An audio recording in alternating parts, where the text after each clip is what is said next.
One of the most important things about chords is the relationship that gets created when you play them in sequence, also known as chord progression.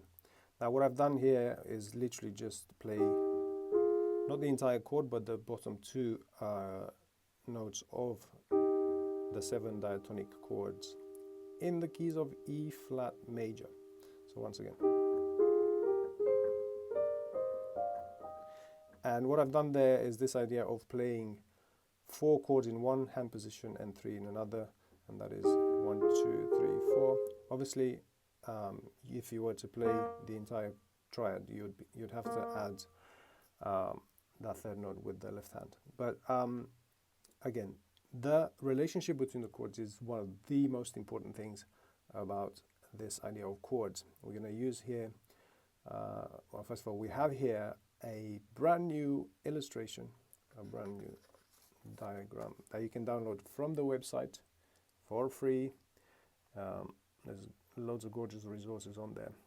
So it's this one that you can download. We're going to use a stripped down version of this, so we're going to take out the hands so as it's less confusing. The hands are very important in conducting and in a group setting. Now, again, we're talking about the diatonic tonal system. This you can also download from the website, and at the back of that you have a gorgeous matrix with the 12 contexts. I call them milieus. So we're going to look at this one here, the keys of E flat major. The context is very, very important because there's a few other ones. So you have to establish the context and the tonal system. So again, we're going to look at that. And over here, we're literally just transcribing the tones as they are: C, D, E, flat, F.